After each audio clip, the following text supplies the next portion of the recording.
आमचे प्रतिनिधी ओमकार वाबळे आपल्या सोबत आहेत। ओमकार, शरद पवारांनी आता दोन्ही याचिकांसह एकत्रित सुप्रीम कोर्टामध्ये दाद मागण्याचा निर्णय घेतलेला आहे। या निकालानंतर काय प्रतिक्रिया येतात?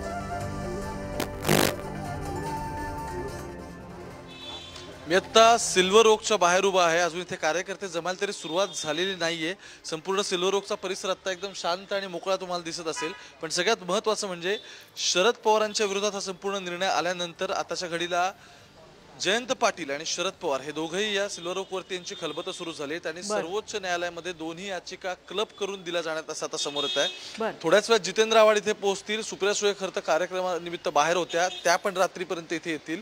पण जितेंद्र आव्हाड पोहोचल्यानंतर आणखी या बैठकीला इथे सुरुवात होईल आणि त्यानंतर शरद पवार पत्रकार परिषद घेण्याची संपूर्ण या प्रकरणात शक्यता आहे। पण आताच्या घडीला सर्वोच्च न्यायालयात जी पिटिशन दाखल करायची आहे त्याचा ड्राफ्ट रेडी झालेला आहे आणि वकिलांशी थोड्या वेळातच बोलून ही संपूर्ण प्रक्रिया पार पडली जाईल।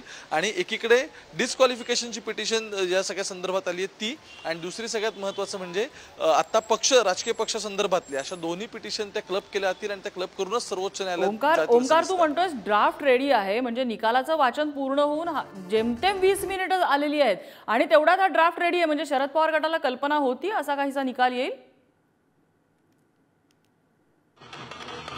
अगदी खरं आहे। आता काही वेळापूर्वी जितेंद्र आव्हाड सुद्धा यांनी या संदर्भात वक्तव्य केलेलं आहे। ते सुद्धा म्हटले की आम्हाला यात काही नवीन वाटत नाही किंवा फार काही वेगळं झालेलं नाहीये। सो इट शोज दॅट की हे सगळं एक्सपेक्टेड होतं, त्यामुळे निकाल आपल्या विरोधात जाईल। हे शरद पवारांचा जो शरदचंद्र पक्ष आहे, शरदचंद्र पवार हा पक्ष, या सगळ्यांना या सगळ्या संदर्भातली कल्पना होती आणि त्या पूर्वकल्पनेनुसारच ही सगळी लीगल टीम त्यांनी तयार केली होती आणि त्या ड्राफ्टचा आता रिव्ह्यू होईल थोड्याच वेळात आणि लगेचच उद्या।